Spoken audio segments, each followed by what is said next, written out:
Hey YouTube, it's Charlie from Reader Turned Writer, and today let's chat. Should you put bad content out into the world? Now, I used quotation marks around bad because bad is, first of all, it's, what's that word? Subjective. It's subjective. But it also, there's like levels of bad, right? There's like your first draft bad, which mine was really bad. Like I would never publish that. But there's also, you edit it, like my current draft, I'm on like draft 4 right now, and it's not nearly as bad as my first draft was, but I still wouldn't want to publish it because it just isn't good either, I don't think. I don't think it's very good yet. I'm still working on it. There are some parts that are good, it's just overall needs a lot of work still. The other thing is that I was thinking about is that like putting it out into the world could be in quotes too, because that's like also there's different ways of doing that. So for example, like with YouTube, you can't really put it out there without just putting it out there. You make a YouTube video, you put it out there, people can comment or see it or skip over it because your thumbnail's not very good or your title's not very good or your topic's not interesting, or they start watching it and they're like, this is boring, so then they skip over it, or they just don't see it because you don't reach very many people because the people that do see it aren't interested, or whatever it is. You know, you put it out there and it's there or it's not, basically. I mean, I guess you could do like beta watchers for YouTube videos, but I don't really see why you would do that. But you could because YouTube has it where you can make it, how do you do it again? Instead of like making it private, you do something else and then you can send that link to people to watch, which I guess I've done that sometimes where I've like made a video and then I've sent it to my husband to watch before I actually publish it to make sure that it's not terrible.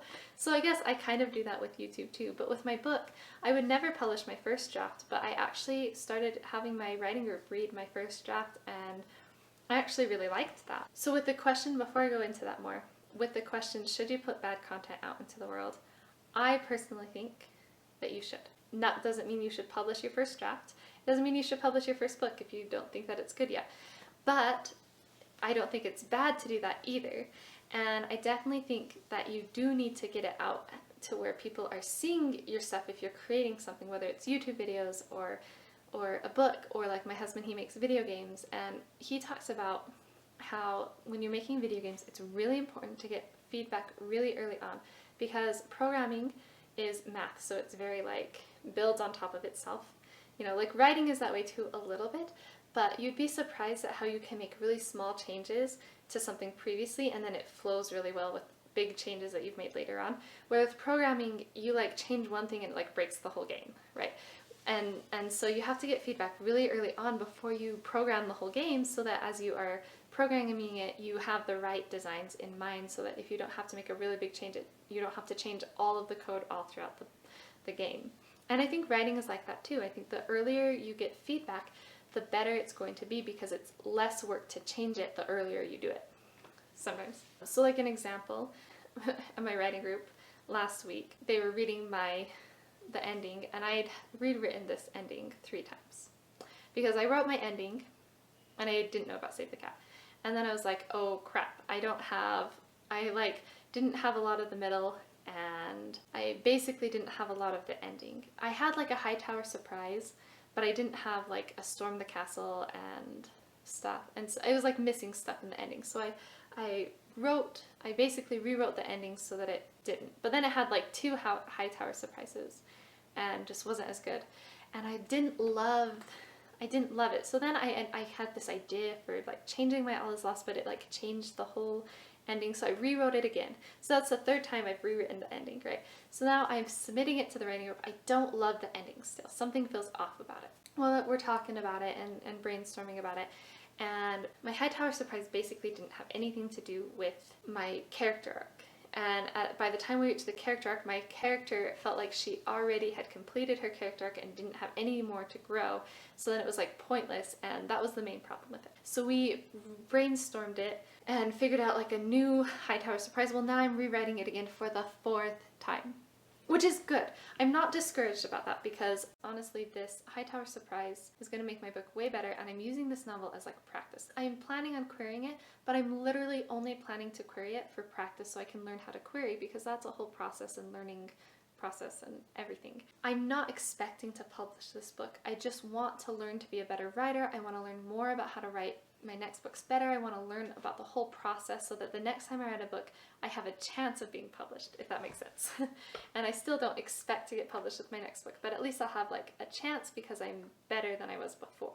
But with my next novel, I'm outlining and I already know the story structure and everything, and I'm getting feedback from my husband on it. So I have two characters, and they both basically had the same all is lost, and it fit one of them really well and the other one it didn't, and I was like, what is wrong here? So I brainstormed it with my husband, and I realized my character's character arc was wrong. So I changed it. Well, guess what? Guess what? How easy it was to change it. I went through and changed a couple things in the outline and filled in the empty spots that I couldn't figure out before, because all of a sudden with her new character arc it made sense, and her all is lost and Hightower Surprise made total sense now with her character arc, and it fixed some stuff with my other point of view because they like tie together, and it was like, wow, this is amazing, and I don't have to go rewrite the whole book. I know I'll still have to rewrite stuff with this novel too, because I mean, even Brandon Sanderson has to rewrite stuff and edit, and he's written how many novels, and they're like amazing, and I'm still learning. It's like only my second novel, so of course I'm going to have to rewrite stuff, but it's just really encouraging to see that the earlier you get feedback, the better. And I actually saw that with my first novel too, because I was giving them my first draft stuff, and as they were giving me feedback, not only was it helping me so that I could change my story later on to like match the feedback that they were giving me, but it also helped me so that I was learning new skills that I was then implementing while I was writing. Just in a really small example, one of the people was in my writing group was talking about our senses and how she noticed that in my scene I used mostly things that my main character could see, and I didn't have a lot of taste, smell, touch, or hearing. That sounded really weird. But I didn't have a lot of those other senses present in the scene, and as I was finishing my first draft, I was able to implement a lot of those other senses into my scene, so then it just made my writing stronger as a whole because I got the feedback early on for it. And so I think the earlier you get feedback, the better. And that's why I think it's good to put your stuff out there. But let's say, what if you publish, because this is the fear, right? Like, what if you publish a book and then people don't like it, and they make fun of you for it, and they leave negative reviews, and they never buy one of your books again? That can happen. I guess it's kind of a trade-off, because if you self-publish a book like that isn't very good yet, then you're going to, not only are you going to get better at the writing process because you've written a book and edited it, but you're also going to get better at the publishing and the marketing and all of the things that you've learned. And then as you move on to your next book, you'll be even better. And I think that readers, for the most part, are forgiving. I will usually try another book by the same author, even if I didn't absolutely love it. Because I know that they can get better, and I know that some books are just different than others. Like, I didn't love Inkheart, but I absolutely loved The Thief Lord? Is that what it's called? By... Now I can't remember her name, but I'll put it here.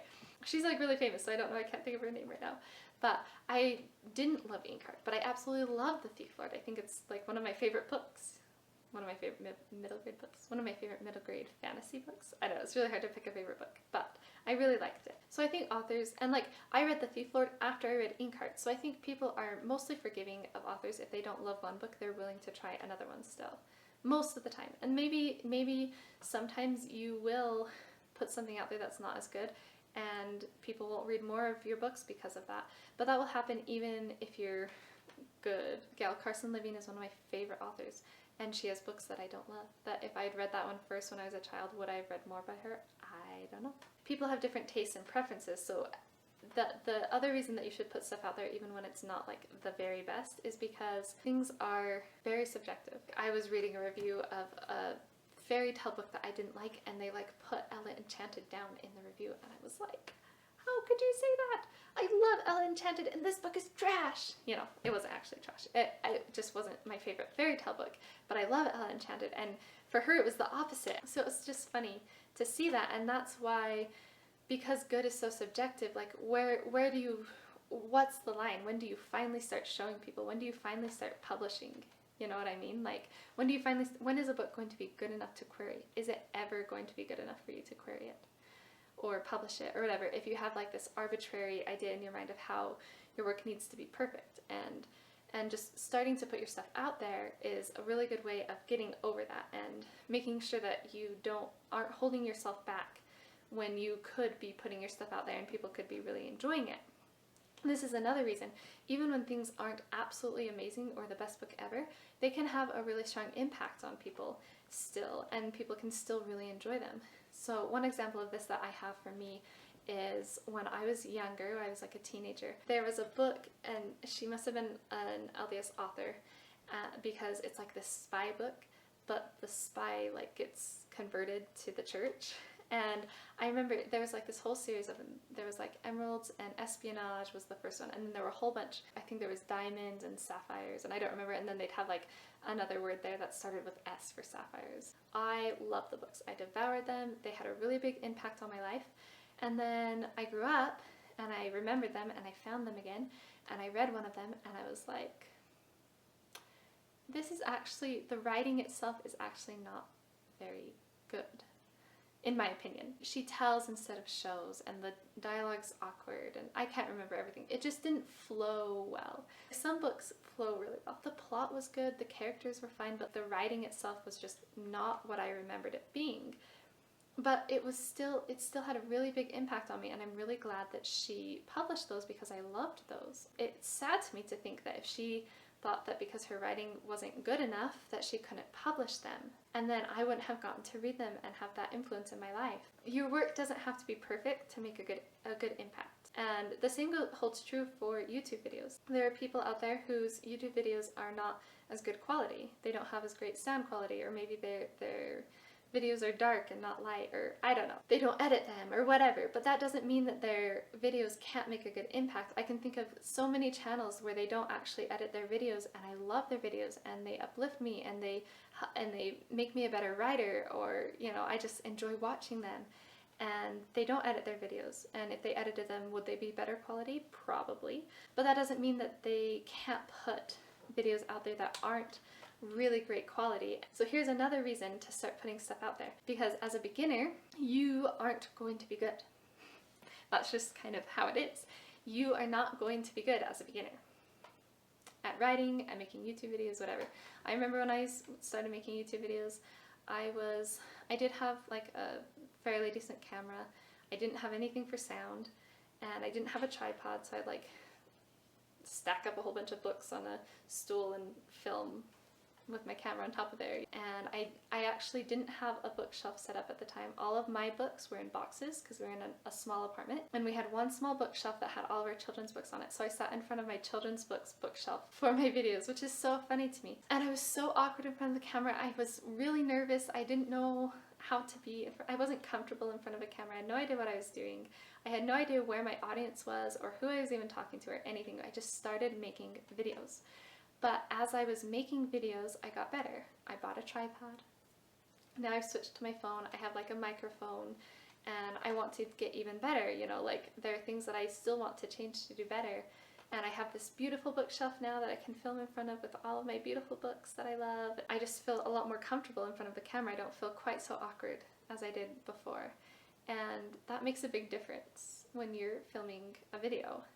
And I feel like I found my audience on BookTube, and now I feel like I'm starting to find a little bit of my audience on AuthorTube. In order to do that though, I just had to start making videos and uploading them and getting feedback, and then making videos that were better. And the same goes for writing. Like with the All Is Lost, or the Hightower Surprise that I'm going to have to rewrite now, I was telling my husband when I wrote it, I didn't love it, but I had to get something down. I had to just write something so that then we could then have something to work with to figure out what the problem was, because in our heads our ideas are often like perfect. This is the perfect idea, like my new Hightower Surprise feels perfect to me, but when I write it I'm still going to have to edit it because I am not skilled enough to take an idea in my head and get it down perfectly on paper.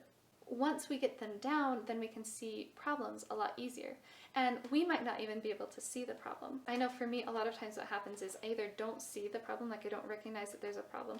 This happens a lot when I'm like really over the top with what my characters are saying or feeling. Like my characters cry a lot, or fly over and hug them, or something really dramatic where it's like a much less dramatic reaction would be better. And a lot of times those like kind of slip past me for some reason. Maybe because I'm kind of, I don't know, maybe I like dramatic stuff. I don't know why. But my writing group catches it, and then I can like tone it down a little to make it more realistic and less awkward. Or the other thing that happens is I do recognize the problem. I just don't know what to do about it. I'm like my high tower surprise, I knew it wasn't right. I just wasn't quite able to say, okay, this is the exact problem and this is how you fix it. Where when I sit and brainstorm and talk with my writing group, we are able to figure it out because we're working together to figure it out, and I have different perspectives because, you know, they are coming at it with fresh eyes and all of that stuff. You have to actually make stuff that is bad in order to make stuff that is good, but I think you also have to share it with other people in order to make it better. I guess you don't have to, but if you share it with other people and you get feedback, then when you make it better, you're going to be able to make it so much better than if you're the only one who ever sees the novel or the YouTube video or whatever it is. And I think this really relates to growth mindset. I love the book Mindset by Carol S. Dweck, and she basically talks about, so there's fixed mindset, which basically you don't think that you can change, and then there's growth mindset, which thinks that you can by working hard, using the right methods, and getting help when you need it. And so if you take those three things, like, because you can have a growth mindset about yourself, like, oh, or a fixed mindset, like, oh, I can't dance, I'm not a dancer, I'm just not talented in that way. Or you could have a growth mindset like, oh, I know that if I practice and use the right methods in my practice and have a teacher who's there to help correct me, that I can get better at dancing. That doesn't mean that you're going to be the best dancer ever, because growth mindset doesn't have anything to do with the outcome. It's all about the journey. I can become better at this. I can make progress in this area. If you look at your manuscript with a growth mindset, if you have a growth mindset about your whatever you're creating, then your product, you're not as attached to it. It's not as personal. When I write something and it's not good, I'm not a bad writer for it because I have a growth mindset. I'm learning, and my manuscript can be better. And that's one of the reasons I loved my writing group. When I started my writing group, they would tell me things that were good about my novel, which is exciting too. But it was like, I remember writing my prologue and I had this idea in my head that it was going to be so amazing. And then it just wasn't, of course. And I went and I was feeling kind of discouraged about my book, but then I went to a writing group and they gave me all these ideas to fix it. And it was like, all of a sudden I could see the potential of it, and that made me excited to write again. And so then I was able to write the rest of my novel because I was so excited about it, and I understood that I could edit it and make it better, and I could see the potential of it. But your manuscript can only get better those three ways too. Working hard, because it takes a lot of time to sit and edit a manuscript, or even to write a manuscript. It takes a lot of time and effort. The right methods. And this goes back to, you know, having people give you feedback really early on, because then you can start changing your method. Reading craft books, like reading Save the Cat, totally changed my second draft from my first draft in a very good way. Getting help, getting feedback. If you're stuck, brainstorming with someone else, you know, letting other people see your work even before it's actually good, which is embarrassing. I remember, so in my book, in my Rapunzel book, I have a scene where she is trying to steal something in a hospital. And I wrote the scene, and she has really strong hair that grows faster. So what she did is she went outside of the hospital and she like cut off some of her hair, and she like made this rope, and she had like this climbing kit, and she like climbed up this hospital wall and broke in through the window or something. And it was so bad. And I submitted it to my writing group, and it was embarrassing. It was embarrassing to have them read that because it wasn't very good. But then I got feedback about it, and I had this, and because of the feedback they gave me, I had this other idea. And what she does is she uses the bathroom so she can get away from the guard, and she manages to sneak upstairs and break in through the door because of some other powers that she has. And now it's so much better. So much better. But I was so embarrassed to submit the other piece, but now when I submit stuff, I don't really get embarrassed anymore because I'm comfortable enough with my writing group, and I just know that I will get better, you know. And maybe I will still have times when I submit stuff that I feel a little bit embarrassed about, but I haven't since then. That was probably the most embarrassing for me. But I'm really glad that I did it, because not only did it help me to make my piece better, but it also helped me to grow as a person, because I was able to recognize that my mindset has been holding me back with writing. My mindset of wanting to be perfect, of wanting to be good. Like, I remember trying to write drafts. I knew that my first draft wouldn't be perfect because everybody says that, right? But what I didn't really understand, like, I thought it should at least be good. It's not perfect, but it should at least be good.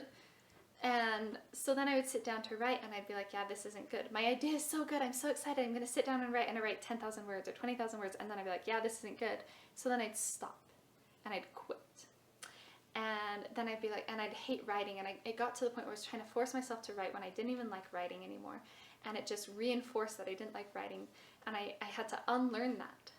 I had to unlearn that, and I had to learn that it's okay to write bad stuff. One of my favorite parts about growth mindset is that mistakes are a good thing. That's what growth mindset says. People with a growth mindset, they don't get discouraged when they make mistakes. They get excited because it's a chance to learn. It's a chance to get better. You can't learn unless you make mistakes. You can't learn to be a better writer unless you write something bad first. Once you write something bad, then you can learn how to write something good. That's how you learn. And when you write something that's bad, then you can change it to make it better and maybe even good. And then as you're doing that, you're learning to become a better writer for the next time. And I just think that's so, I love that idea, because that's something that I am still having to work on with learning, and something that I really want to instill in my kids, that it's good to make mistakes. It's not only just okay to make mistakes, it's good, because making mistakes means that you are learning and becoming better. And I love that. So that is why I think that's basically why I think that it's good and important to put your bad content out into the world. Even though it might be embarrassing, or people without a growth mindset, or people who are rude might put you down for it. But if you have a good growth mindset, then you will be able to move past that. And if you have a good support system, especially with your writing, if you're scared to have people read your work, you need to find a group of people that you feel comfortable sharing it with. Because even if it's not good yet, they'll be able to help you make it better. And if they're the right kind of support system, they're not going to be judging you for it being bad. They just want to help you make it better. And they'll also be able to see the good in your work, because there's always good. There's always something good in what in what people write. Even the worst books have something good about them. Okay, so this is a really long video, so I'm going to end it now before I start rambling. So let me know what you think in the comments below. Do you think you should share bad content? Yes or no, and why? And yeah, I really want to have that discussion with you. If you like this video, don't forget to hit that thumbs up and subscribe for lots of more content like this and other writing content. And thank you so much for watching my video. I will see you in my next one.